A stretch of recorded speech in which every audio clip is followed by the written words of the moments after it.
শব্দ এই ভাগ্য, কিন্তু যতটা সুন্দর ঠিক ততটাই রহস্যময় এই শব্দ। কখন কি হবে কেউ জানে না। লোকে বলে যে ভাগ্যে যা লেখা আছে তার চেয়ে বেশি কিছুই পাওয়া যায় না, তার চেয়ে কমও কিছুই পাওয়া যায় না। নিয়তির যা রচনা তা কখনো মোছা যায় না। কিন্তু কেউ এইটা বোঝে না যে নিয়তি আপনার কর্মের দ্বারা বদলায়। যদি আপনি শুভ চিন্তা করেন, শুভ কর্ম করেন, তাহলে নিয়তি আপনার সাথে খারাপ কিছু হতেই দেবে না। কখনো আকাশে পাখিদের দেখুন, তারা কখনো ভাগ্যের উপর নির্ভরশীল হয় না।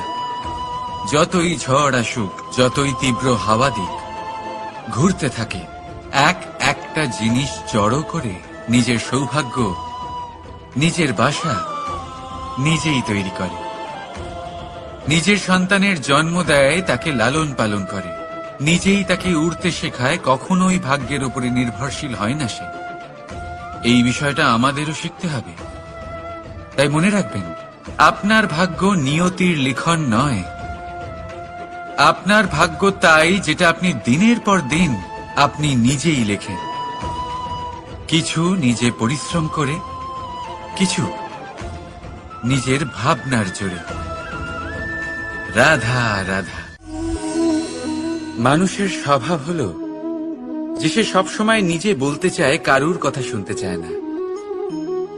কিন্তু তার এই স্বভাব তাকে এক বিশাল বড় জ্ঞানের থেকে দূরে সরিয়ে রাখে, সামনের মানুষের ব্যক্তিত্বের জ্ঞানের থেকে দূরে।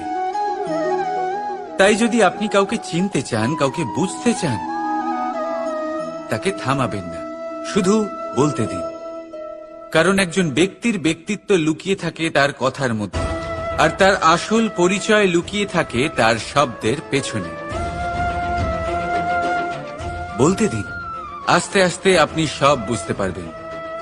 এটাই তফাৎ হলো একজন সাধারণ মানব আর একজন মহামানবের মধ্যে। এক যে কাউকে বলতে দেয় না, আর এক যে সবার কথা শুনে। তাহলে সিদ্ধান্ত আপনার, আপনি কি সাধারণ হতে চান না অসাধারণ? কারণ এই ভবিষ্যৎ আপনার। রাধা রাধা। ভাগ্য আর কর্ম, এই দুই এমন শব্দ যাকে ঘিরে সমগ্র সংসার। কেউ বলে আমার ভাগ্যে এটা ছিল না, যা পেলে আমার জীবন অন্যরকম হতো। কেউ বলে আমার গত জন্মের কর্ম নিশ্চয়ই এমন ছিল, যে কারণে এই জন্মে এরকম ভাগ্য পেয়েছি আমি। এসব বাদ দিন আর একবার শান্ত চিত্তে ভাবুন। আপনি বুঝতে পারবেন যে ভাগ্য আর কর্ম এই দুই এই জন্মের। তফাৎ শুধুমাত্র এটাই যে যদি ভাগ্যের কথা বলা হয়, তাহলে আপনি এই ভাগ্যের থেকে যত বেশি আশা করবেন তত বেশি নিরাশ হবেন আপনি। কারণ এই আশা আপনাকে কর্ম করা থেকে আটকায়। যদি কথা বলা হয় কর্মের, তাহলে নিজের কর্মের প্রতি যত বিশ্বাস রাখবেন তত বেশি সফলতা আপনার কাছে আসবে। তাই একটা কথা মনে রাখবেন, ভাগ্য আপনার কর্ম নির্ধারণ করে না, কিন্তু আপনার কর্ম আপনার ভাগ্যকে অবশ্যই নির্ধারণ করে। রাধা রাধা। এই সংসারে আলোর উৎস কি? সূর্য। এই সংসারে মিষ্টি জলের উৎস কি? নদী। এই সংসারে উচ্চতার প্রতীক কি হয়? হিমালয় পর্বত। আমরাও জীবনে এরকমই হতে চাই, সূর্যের মতো তেজস্বী হতে চাই, নদীর মতো পূজনীয় হতে চাই, হিমালয় পর্বতের মতো উচ্চতা লাভ করতে চাই। সব ঠিক আছে, কিন্তু তার জন্য আমরা কাজ কি করি? যদি এরকম আমরা হতে চাই, তাহলে সবার আগে সূর্যের মতো নিজেকে উজ্জ্বল করুন। সূর্যের সব থেকে বেশি আলো নিজের অন্তরে থাকে।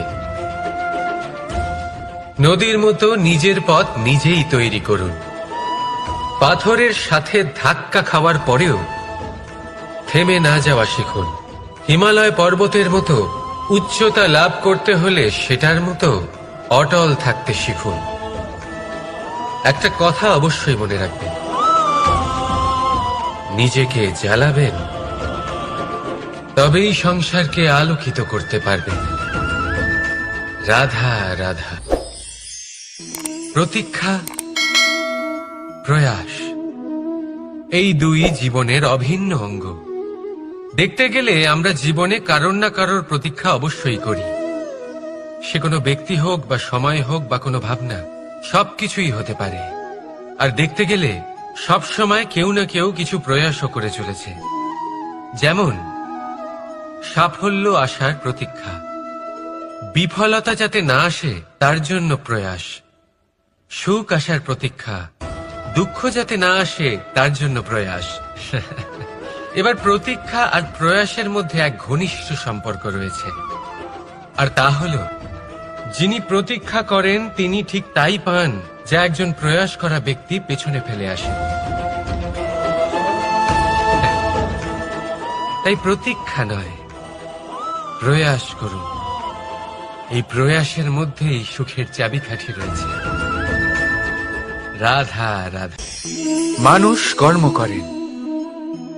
আমি বারংবার বলি যে ফলের আশা করবেন না। তাও মানুষ কোথাও না কোথাও নিজের কর্মের বদলে কোনো না কোনো ফলের আশা অবশ্যই রাখেন। কখনো তিনি সফল হন, কখনো অসফল। সেই জন্যই আমি বলি যে ফলের আশা কখনো রাখবেন না, কারণ সাফল্য বা অসফলতা মনের মধ্যে রাখলে কখনো কোনো লাভ হয় না। যদি সাফল্য মনের মধ্যে রাখেন তাহলে অহংকার জন্ম নেবে। যদি অসফলতা মনের মধ্যে রাখেন তাহলে এক হীনমন্যতায় আপনি ভুগবেন, যা দিয়ে কোনো শুভকর্ম হবে না। সেই জন্য শুধুই কর্ম করে যান, কর্মেই মগ্ন থাকুন। আর আসুন আমার সাথে ভালোবেসে বলুন, রাধা রাধা। বন্ধু আর শত্রু, প্রত্যেকের জীবনের একটা বড় অংশ এর উপরে নির্ভরশীল হয়ে থাকে। আপনার জীবনে সফলতা আর অসফলতাও এর উপরে নির্ভরশীল। কিন্তু এই বন্ধু এবং শত্রুদের খুঁজে পাওয়ার জন্য আপনাদের বাইরে যাওয়ার প্রয়োজন নেই, কারণ এরা স্বয়ং আপনার ভেতরেই আছে। আপনি যদি বিনম্র থাকেন, যদি আপনি নিরন্তর প্রয়াস করতে পারেন, তাহলে আপনার কোনো বন্ধুর প্রয়োজন নেই। যদি আপনার মধ্যে অহংকার থাকে, যদি প্রতি কথায় আপনার মধ্যে ক্রোধ উৎপন্ন হয়, তাহলে আপনার শত্রুর কোনো প্রয়োজনই নেই। নিজের অন্তরের এই বন্ধু ও শত্রুকে চিনুন, আর আমার সাথে ভালোবেসে বলুন, রাধা রাধা। একে চিনতে পারলেন? একে কুঠার বলা হয়। আপনারা জীবনে কোথাও না কোথাও কোনো না কোনো রূপে এটা দেখেই থাকবেন। একটা ব্যাপার নিশ্চিত, এই কুঠার ছাড়া কোনো বৃক্ষকে কাটতে পারা সরল নয়। এবার আপনি কখনো এটা ভেবেছেন, এই কুঠার এর এই অংশ, এর মুখটাই যদি না থাকে তাহলে কি হবে? এ শুধুমাত্র কোনো বৃক্ষই নয়, তার কোনো ডালও কাটতে সক্ষম হবে না। এবারে ভাবুন, এই শুকনো কাঠের হাতল এ আমরা কোত্থেকে পেলাম? কোনো এক বৃক্ষ থেকেই। সেই ডাল যাকে কেটে ফেলা হয়েছিল এক বৃক্ষকে কাটার জন্য, এই ডালই শস্ত্ররূপে প্রস্তুত।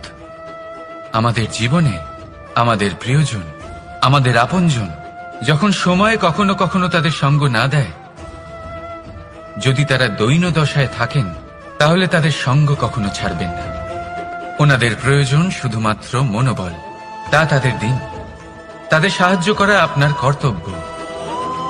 হয়তো তাদের সাথে থেকে আপনার কোনো লাভ হবে না, কিন্তু তাদের দূরে থাকাতে আপনার ক্ষতি অবশ্যই হতে পারে। সর্বদা সাহায্য করুন, সঠিক সময় আসলে তা আপনার সহায়ক অবশ্যই হবে। রাধা রাধা। আমাদের মধ্যে বেশিরভাগ মানুষেরই এই অভিযোগ থাকে যে মানুষ তখনই আমাদের স্মরণ করেন যখন সেই সময় আসে যখন আমাদেরকে প্রয়োজন হয়, যখন কোনো কাজ থাকে। যখনই এই সময় পেরিয়ে যায়, তাদের কার্যসিদ্ধি হয়ে যায়, তারা আমাদের থেকে দূরে চলে যান, ভুলে যান আমাদের। এবার এই বিষয়ে ভেবে খারাপ অবশ্যই লাগে। এই পরিস্থিতিকেই অন্য এক দৃষ্টিভঙ্গি দিয়ে দেখার চেষ্টা করুন। মনে রাখবেন, মানুষ প্রদীপের সন্ধান তখনই করেন যখন তার জীবনে অন্ধকার থাকে। আপনি প্রসন্ন হয়ে উঠুন, কারণ আপনার কাছে সেই সুযোগ আছে যে কারোর জীবনে প্রকাশের কিরণ আনতে পারছেন, কাউকে সঠিক পথ দেখাতে পারছেন, কারোর সহযোগিতা করতে পারছেন, এই পুণ্য অর্জন করতে পারছেন। কারোর থেকে কোনো আশা রাখার দরকার নেই। যার আপনাকে যতটা প্রয়োজন তাকে ততটাই সাহায্য করুন, ততটাই সবাইকে প্রেম বিতরণ করুন। আর এই প্রেমের ভাব নিয়েই আমার সাথে বলুন, রাধা রাধা। এটা সেই নৌকার প্রতিরূপ যা আমাদের নদী পার করায়। এবার বিষয়টা একটু ভেবে দেখুন। সেই বিশাল নৌকা যা আমাদের নদী পার করায়, সেটার নির্মাণ নদীতে নয়, ডাঙায় হয়।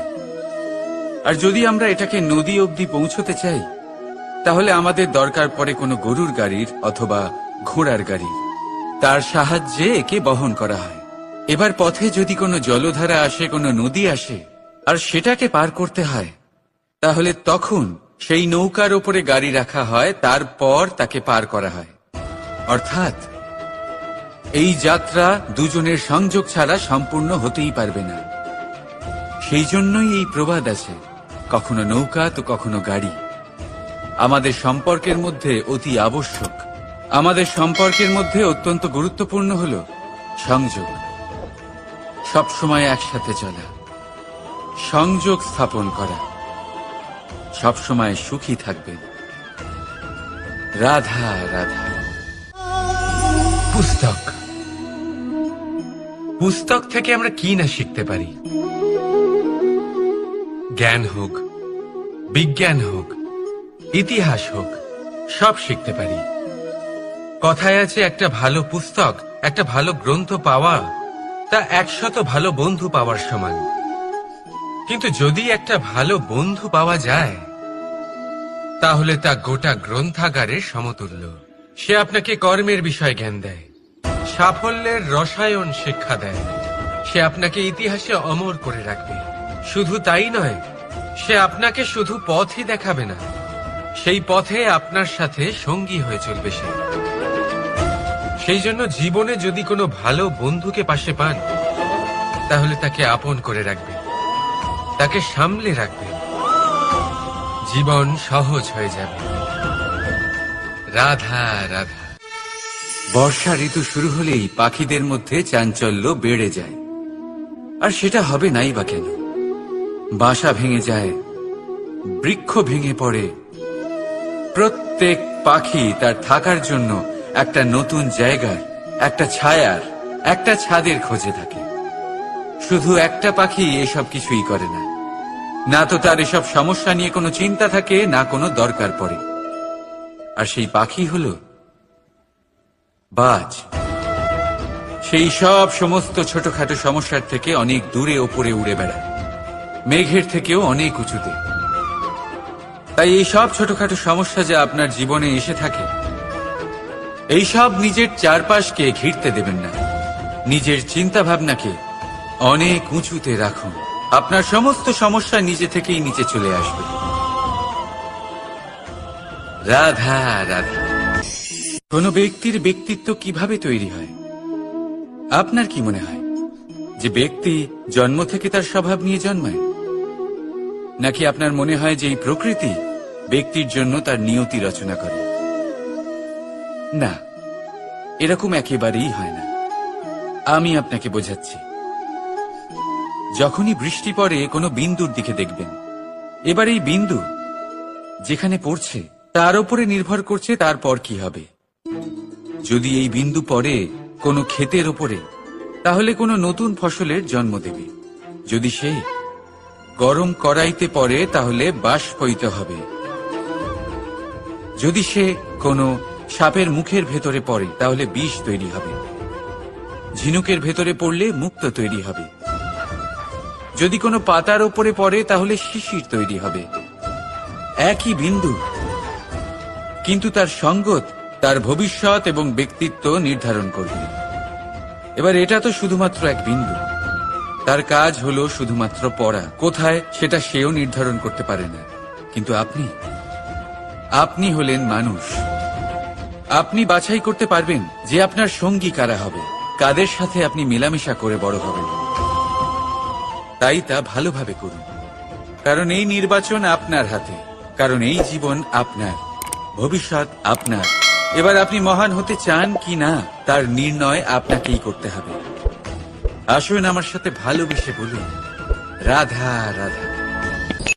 সূর্যের তাপ এতটাই প্রখর হয় তা সমস্ত বনস্পতিকে শুষ্ক করে দেয়। পুকুর হোক, নদী হোক, সরোবর হোক, সমস্ত শুষ্ক হয়ে যায়। কিন্তু আপনি কখনো শুনেছেন সূর্যের তাপে সমুদ্র শুকিয়ে গেছে? এমন কখনোই হয় না। আর এর পেছনেই লুকিয়ে রয়েছে এক অমূল্য জীবনের শিক্ষা। সমুদ্রের মতো নিজেকে ধৈর্যশীল করে তুললে, নিজেকে সংযমী করে তুললে, সূর্যের তাপ আপনার কোনো ক্ষতি করতে পারবে না। আপনার অন্তর থেকে সেই তাপ বাষ্পায়িত হয়ে মেঘ তৈরি হয়ে সূর্যকে ঢেকে দেবে, আর তারপর হবে শুধু সাফল্যের বৃষ্টি। তাহলে আসুন আর আমার সাথে ধৈর্যের সাথে বলুন, রাধা রাধা। মানুষ অসুস্থ কেন হন? শারীরিক দুর্বলতার কারণে? না, মানুষ অসুস্থ হন তার মানসিকতার কারণে, তার বিবেকের কারণে, তার কর্মের কারণে, তার ক্রোধের কারণে। আর যখন কেউ সুস্থ হন, ঠিক হয়ে যান, তার মানে এটা নয় যে শুধু ওষুধের জন্য তিনি সুস্থ হয়েছেন। না, এটা কারোর তার প্রতি প্রেমের প্রভাব, বিশ্বাসের প্রভাব, সম্বলের প্রভাব। শুধুমাত্র ওষুধ দিয়ে কিছুই হয় না। যদি মনে প্রেম থাকে, বিবেক থাকে, বিশ্বাস থাকে, সম্বল থাকে, তবেই সেই ওষুধ কাজ করতে পারে। তাই মনে রাখবেন, এই জীবন হলো অত্যন্ত ছোট। মনে প্রেম ভাব রাখুন, মিত্রতা করুন, শত্রুতা নয়, ভালোবাসুন, বিদ্বেষ নয়। আর এই ভালোবাসার সাথেই বলুন, রাধা রাধা। মানুষ জীবনে সব সময় চিন্তা করে, ভাবতে থাকে যে তার জীবনে কতই না সমস্যা। তারপরে নিজের আশেপাশে দেখে আর ভাবে যে সবাই কত প্রসন্ন, শুধু আমার জীবনেই সমস্যা আছে। কিন্তু বিষয়টা তা নয়। শুধু প্রত্যেক ব্যক্তিরই নয়, প্রত্যেক প্রাণীরও জীবনে সমস্যা আছে। এবার মানুষ একটা পাখিকে দেখে এটাই ভাবে যে এদের জীবন কতটা সহজ। কোনো দেশেরই সীমারেখা এদের ওপর লাগু হয় না। কোথায় থাকবে সেই নিয়েও কোনো ভাবনা নেই, কত শান্তির জীবন এদের। তারপর সে একটা পিঁপড়েকে দেখে আর এটা ভাবে, কি অসাধারণ, এদের তো সারা জীবনই মাটির উপরেই অতিবাহিত হয়, খাবারটাও মাটিতেই পেয়ে যায়, কি শান্তির জীবন এদের। কিন্তু যখন কোনো ঝড় আসে, তখন সবার আগে সেই পাখির বাসাটাই ঝড়ে ভেঙে যায়। এই পাখি যে শাখাতেই গিয়ে বসে পড়ুক, তাদের উপর সবসময় সংকট থাকে যে ওপর থেকে কোনো বড় পাখি এসে তাদের উপর প্রহার না করে, তারা নিজেদের প্রাণ না হারায়। আর যদি কথা বলি পিঁপড়েকে নিয়ে, এদের উপর সবসময় সংকট থাকে যে কোনোভাবে বাতাস বা জল এদের ভাসিয়ে না নিয়ে যায়, কোনো প্রাণী ওকে পা দিয়ে পিষে না দেয়, এই পিঁপড়ে পিষ্ট হয়ে না মারা যায়। দেখুন, সমস্যা প্রত্যেকের জীবনে রয়েছে, আর এই সমস্যা আসতেই থাকবে। এর অর্থ এটা নয় যে এই সমস্যার সম্মুখীন হওয়া যায় না, এর সমাধানও সম্ভব নয়। প্রত্যেক সমস্যার সমাধান অবশ্যই আছে, শুধু শান্ত মনে সেটা খুঁজে বের করতে হবে। তাহলে সেটাই করুন, প্রত্যেক সমস্যার সমাধান করতে থাকুন। যত সমাধান করবেন, জীবন আনন্দময় হয়ে উঠবে। যদি সমাধান না করেন, তাহলে আজীবন দুঃখই পেতে থাকবেন। আসুন আমার সাথে ভালোবেসে বলুন, রাধা রাধা।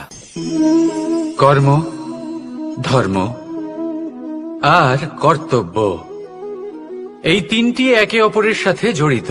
আর অনেক সময় এই তিনটি পালন করতে করতে আমাদের সেই ব্যক্তির সামনে গিয়ে দাঁড়াতে হয়, তার বিরুদ্ধেই যেতে হয় যাকে আমরা সব থেকে বেশি ভালোবাসি। কিন্তু সেইখানে এই যুদ্ধ কোনো ব্যক্তিগত যুদ্ধ থাকে না। এ হলো কর্ম, ধর্ম আর কর্তব্যের যুদ্ধ। এটা সরল নয়, অত্যন্ত কঠিন হয় তার সম্মুখীন হওয়া যাকে আমরা সব থেকে বেশি সম্মান করি। কিন্তু আমাদের তো আমাদের ধর্মের পথে চলতেই হবে, কারণ আমরা কর্মবদ্ধ, কর্তব্যবদ্ধ, আর এটাই করা উচিত।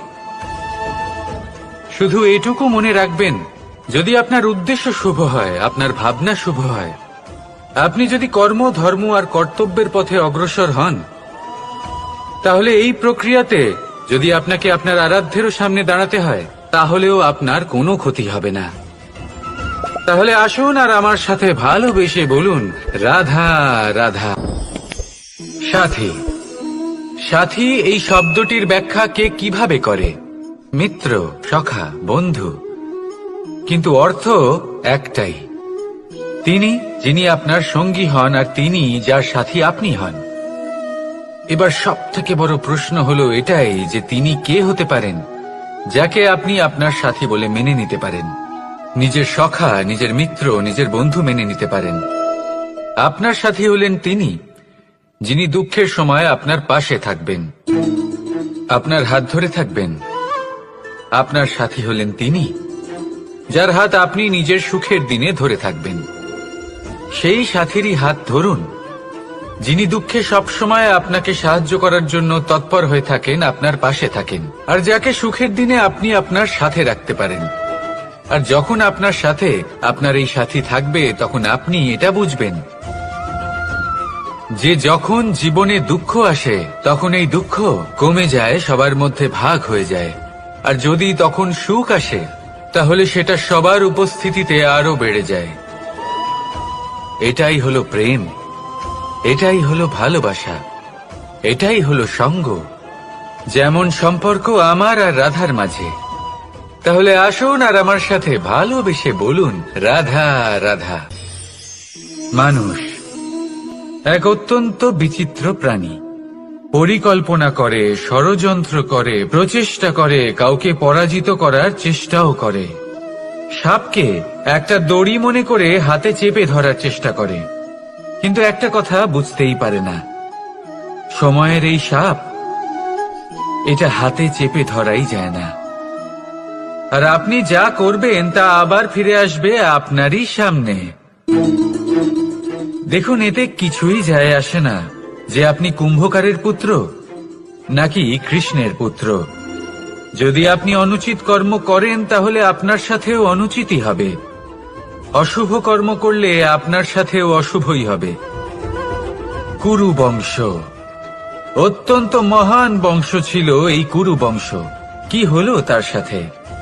একটা গোটা বংশ বয়ে গেল, কারণ ওনাদের উদ্দেশ্য অশুভ ছিল। অন্যদিকে 5 জন বনবাসী পাণ্ডব মহাভারত বিজয়ী হলেন, কারণ তাদের উদ্দেশ্য শুভ ছিল। তাই মনে রাখবেন, শুভ অগ্নি প্রজ্বলিত করবেন, শুভ তাপ সঞ্চার হবে। অশুভ অগ্নি প্রজ্বলিত করবেন, নরকেই জ্বলতে হবে। তাহলে আসুন আর আমার সাথে ভালোবেসে বলুন, রাধা রাধা। জীবনে এমন কিছু কাজ রয়েছে যা আপনাকে একাই করতে হয়, আর এমন কিছু কাজ রয়েছে যা আপনাকে একসাথে মিলে করতে হয়, একজোট হয়ে, সঙ্গবদ্ধ হয়ে। এবার সঙ্গবদ্ধ বলতে কি বোঝাতে চাইছি? আমি তাদের কথা বলছি না যারা বাস্তবিকভাবে একে অপরের সাথে কাজ করেন। আমি তাদের কথা বলছি যারা একে অপরের থেকে দূরে থেকেও একে অপরকে বিশ্বাস করেন। আমি আগেও বলেছিলাম, সমস্ত বিশ্বের আশা বিশ্বাসেই বসবাস করে, তাই না? তাই যেখানে সমস্ত বিশ্ব আছে, সমস্ত সংসার আছে, সেইখানেই বিশ্বাস রয়েছে। তাই আপনার আশেপাশে এমন দল সঙ্গবদ্ধ করুন যাদের আপনার উপর বিশ্বাস আছে আর যাদেরকে আপনি বিশ্বাস করতে পারেন। তাহলে আসুন আর আমার সাথে ভালোবেসে বলুন, রাধা রাধা। আমরা যে মানুষকে চাই, যাকে আমরা ভালোবাসি, তাকে একটা উপহার অবশ্যই দিতে চাই। এমন এক উপহার যা ওনার ভালো লাগবে, যা শ্রেষ্ঠ হবে, অতি প্রিয় হবে, বহুমূল্য হবে, বা বলতে পারেন মূল্যবান হবে। তাই আমরা কি করি? আমরা বাজারে যাই, তার জন্য স্বর্ণ, আভূষণ, হিরে, মুক্ত এইসব নিয়ে আসি। কিন্তু এটাই কি সর্বশ্রেষ্ঠ উপহার? কখনোই না। সর্বশ্রেষ্ঠ উপহার হল স্বাধীনতা, তাকে নিজের মনের মতো বাঁচার স্বাধীনতা। যদি আপনি কাউকে স্বাধীনতা না দিতে পারেন, তাহলে সে কোথাও না কোথাও বন্দী হয়ে যায়, তার বিকাশ কোথাও না কোথাও আটকে যায়। কিন্তু যদি আপনি কাউকে স্বাধীনতা দিতে পারেন, তাহলে আপনি দেখবেন ও সমস্ত সংসারকে, এই জীবনকে নিজের দৃষ্টিভঙ্গি দিয়ে দেখবে, বুঝবে যে কোনটা হলো উচিত আর কোনটা হলো অনুচিত, আর এটাই হলো সর্বশ্রেষ্ঠ। আর এবার যদি কাউকে স্বাধীনতার মাধ্যমে এত বড় একটা শক্তি দিতে পারেন, তাহলে আপনি আমাকে বলুন, এর থেকে বড় উপহার আর কি হতে পারে? আসুন আর আমার সাথে ভালোবেসে বলুন, রাধা রাধা। পিতা আর পুত্রের সম্পর্ক অত্যন্ত মধুর হয়ে থাকে। পিতা স্বপ্ন দেখেন, তাকে পূর্ণ করার সকল সম্ভাব্য চেষ্টা করেন, কিন্তু তাও অনেক সময় ওনার স্বপ্ন অপূর্ণ থেকে যায়। তখন পিতা ভাবেন যে স্বপ্ন উনি পূর্ণ করতে পারেননি, ওনার সন্তান তা অবশ্যই পূরণ করবে। যে স্থানে উনি কখনো পৌঁছতে পারেননি, সেই স্থানে ওনার পুত্র অবশ্যই পৌঁছবে। পিতা নিজের সন্তানের ভবিষ্যৎ নিয়ে সেই স্বপ্ন দেখেন, আর যখন সেই সন্তান সামনে এগোতে থাকে, তখন তার দুঃখ হয় না, বরং গর্ব হয়। ওনার ভালো লাগে এটা দেখে যে ওনার সন্তান অনেক উন্নতি করছে। কিন্তু যখন সন্তান নিজের অভিভাবকের শক্তি দেখে, তার যশ দেখে হিংসা করতে থাকে, সমস্যা সেইখানেই শুরু হয়। সেই জন্য সকল সন্তানকে এটা মনে রাখতে হবে, দেখুন, পুত্র হবার সুবাদে, এক সন্তান হবার সুবাদে, এটা হলো আপনার অধিকার যে আপনি আপনার পিতার থেকে বেশি উন্নতি করবেন। আপনার পিতাও এটাই চান, কিন্তু সুস্থভাবে এটা করুন। একটা রেখা টেনে নিন, যাতে আপনি তাতে এগোতে পারেন, আর আপনার পিতার তাতে গর্ববোধ হয়, আর সেই বিষয়ে দুঃখ না হয় যে আমার সন্তান আমাকেই ছোট করার চেষ্টা করছে। ইতিহাস সাক্ষী রয়েছে, যে মানুষ অন্য কাউকে ছোট করার চেষ্টা করেছেন, সেই মানুষই ছোট হয়ে গেছেন। আর আমার মনে হয় না আপনি এটা চান, কারণ কোনো একদিন আপনিও কারোর পিতা হবেন। আসুন আমার সাথে ভালোবেসে বলুন, রাধা রাধা। প্রেম এই সংসারে এসেছিল এই সংসারকে প্রেমের শিক্ষা দেওয়ার জন্য, এই জীবনের সুখের অনুভূতি আসলে কি তা শেখানোর জন্য। কিন্তু যদি সত্যি কথা বলি, তো আমি নিজেই প্রতিদিন প্রেমের নতুন নতুন স্বরূপ দেখতে পাই, প্রেমের একটা নতুন অনুভূতি প্রত্যেক নতুন দিনে। আর তার কারণ হলো এই প্রেম অনন্ত, এ হলো দৈব। প্রেম হলো এই সংসারের সব থেকে বড় ঢাল এবং সব থেকে বড় অস্ত্র। এই প্রেম ছাড়া না কোনো ন্যায় হয়, আর না কোনো শাস্ত্র, না জীবন আছে, আর না অন্ত। এবার যদি এই প্রেম মনের মধ্যে বাস করতে শুরু করে, তাহলে কখনো কোনো সমস্যাই হবে না, আর যদি হয়েও থাকে, তাহলে তা স্থায়ী হবে না। এই প্রেম কি না করতে পারে? এই প্রেম সমস্ত সমস্যা মিটিয়ে ফেলতে পারে, আপনার মনের মধ্যে অহংকারকেও বিনাশ করে দিতে পারে, আপনাকে সাক্ষাৎ ঈশ্বরের সাথে দেখা করাতে পারে। তাই প্রেমের দ্বারা প্রয়াস করতে থাকুন, এই সংসারের প্রত্যেক মানুষকে, প্রত্যেক বস্তুকে, প্রত্যেক জীব জন্তুকে ভালোবাসবেন। আর এই প্রেমের দ্বারাই বলুন, রাধা রাধা। মানুষের জীবনে স্বচ্ছতার একটা আলাদা গুরুত্ব আছে। যদি আপনি নিজেকে স্বচ্ছ রাখেন, তাহলে আপনার নিজেরও ভালো লাগবে, সামনের ব্যক্তিরও ভালো লাগবে, একটা অন্যরকম প্রভাব পড়বে। কিন্তু একজন শ্রেষ্ঠ ব্যক্তি কিভাবে হয়ে ওঠা সম্ভব? যার মধ্যে গুণ আছে, শিক্ষা আছে, শুভ চেতনা আছে, যিনি সৎকর্ম করেন। কিভাবে হব সেই ব্যক্তি যার মধ্যে জ্ঞান আছে? শুধুমাত্র স্বচ্ছ থাকলে তো তা হওয়া সম্ভব নয়। প্রথমে আপনাকে বুঝতে হবে যে মানুষের মধ্যে 4টি মূল তত্ত্ব আছে। প্রথম হলো তার শরীর, যার দ্বারা উনি যে কোনো কর্ম করে থাকেন। দ্বিতীয় তত্ত্ব হলো তার মন, যার দ্বারা কোনো কর্ম করার জন্য সে নিজেকে প্রেরণা দিতে থাকে। তৃতীয় তত্ত্ব হলো বুদ্ধি, যে কর্ম আমরা করতে চাই, যে লক্ষ্যে আমরা পৌঁছতে চাই, সেটা আমরা কিভাবে কোন পথে করব সেটা স্থির করা যায় বুদ্ধি দিয়ে। আর চতুর্থ তত্ত্ব হলো আত্মা। আত্মা হলো এমন এক তত্ত্ব যার কোনো সমাপ্তি নেই। আত্মা হলো অজয়, কিন্তু এরও শুদ্ধিকরণের প্রয়োজন হয়। এই 4টি তত্ত্বের শুদ্ধিকরণ করতে থাকুন, এতে নির্মল রাখুন, শুদ্ধ রাখুন। এবং এটা কিভাবে হবে? শুভ চেতনা দ্বারা, জ্ঞানের দ্বারা, এবং সব থেকে বেশি গুরুত্বপূর্ণ প্রেমের দ্বারা।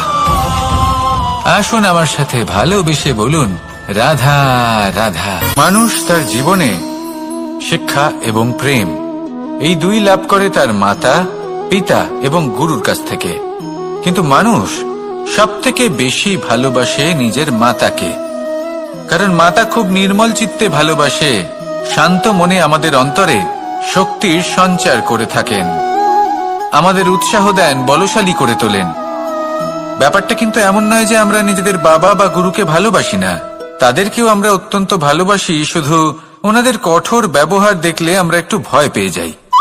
এবার ওনাদের এই কঠোর ব্যবহার আমাদের ভালো না লাগলেও অত্যন্ত আবশ্যক, কারণ মাতার থেকে আমরা যে শক্তি লাভ করি তা যেন নিয়ন্ত্রণ হারিয়ে বিধ্বংসী না হয়ে ওঠে, আমরা যেন কোনো কুপথে না চলে যাই, আমরা কখনো যেন দোষ না করে ফেলি।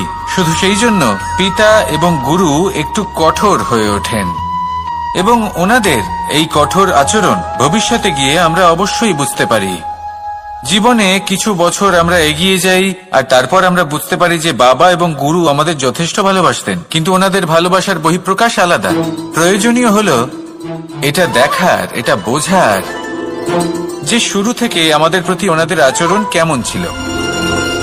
ওনাদের কঠোর হওয়ার পেছনে ওনাদের ভালোবাসাটা বোঝার চেষ্টা করুন, ওনাদের চিন্তাটা বোঝার চেষ্টা করুন, ওনাদের পথপ্রদর্শনের আড়ালে আপনার ভবিষ্যতের জন্য যে পরিকল্পনা ওনারা করেছেন সেটা বোঝার চেষ্টা করুন। তখন আপনারা বুঝতে পারবেন ওনাদের ভালোবাসাকে। আপনার মনের মধ্যে আপনা থেকেই ওনাদের প্রতি সম্মান জেগে উঠবে। নিজের পিতা এবং নিজের গুরু এই দুজনের প্রতি কৃতজ্ঞতা প্রকাশ করুন আর আমার সাথে ভালোবেসে বলুন, রাধা রাধা। জীবন কিসের উপর নির্ভরশীল? ধনের ওপর, বৈভবের ওপর, নিঃশ্বাসের ওপর? না, এই জীবন নির্ভরশীল বিশ্বাসের ওপর। বিশ্বাস নিজের ওপর, বিশ্বাস আমাদের আপনজনের ওপর। কিন্তু যখন এই বিশ্বাস ভেঙে যায় তখন মানুষের মনও ভেঙে যায়, আর তারপর সে অন্য কিছু করতেই পারে না। তখন কি করা যেতে পারে? 3টে কাজ আছে যা আপনি করতে পারেন। প্রথম, ভালোবাসা। যাকে আপনি ভালোবাসেন, যারা আপনাকে ভালোবাসে, ভুল যারই হোক না কেন, তার কাছে ক্ষমা চাইতে কখনোই সংকোচ বোধ করবেন না। দ্বিতীয় হলো বিশ্বাস। যারা আপনাকে ভালোবাসেন, আপনাকে বিশ্বাস করেন, তাদের বিশ্বাস কখনো ভাঙবেন না। তৃতীয় হলো আশা। যারা আপনাকে ভালোবাসেন, আপনাকে বিশ্বাস করেন, তাদের আশা আপনার সাথে জড়িত, তাদের থেকে কখনো কিচ্ছু লুকোবেন না। এই 3টে কাজ করুন আর এই জীবন সুপ্রসন্ন হয়ে বলবে, রাধা রাধা। মানুষের জীবনে 2 ধরনের আবেগ থাকে যা চিরকাল তার সাথে বসবাস করে। প্রথম, স্বপ্ন। দ্বিতীয়, অজুহাত। মানুষ হাজার হাজার স্বপ্ন দেখতে পারে। আমাকে এই কাজ করতে হবে, আমাকে ওখানে ঘুরতে যেতে হবে, আমায় জীবনে এই অসম্ভব কাজ বাস্তবায়িত করে দেখাতে হবে, আদি ইত্যাদি। এবার ঠিক যেমন স্বপ্ন দেখেন, সেইভাবে অজুহাতও খুঁজে নিয়ে আসেন। আমি এই স্বপ্ন পূরণ করতে পারলাম না, কারণ আমাকে কেউ সাহায্যই করল না, কারণ আমি দুর্বল হয়ে পড়েছিলাম, কারণ আমার কাছে সময়ই ছিল না, আদি ইত্যাদি।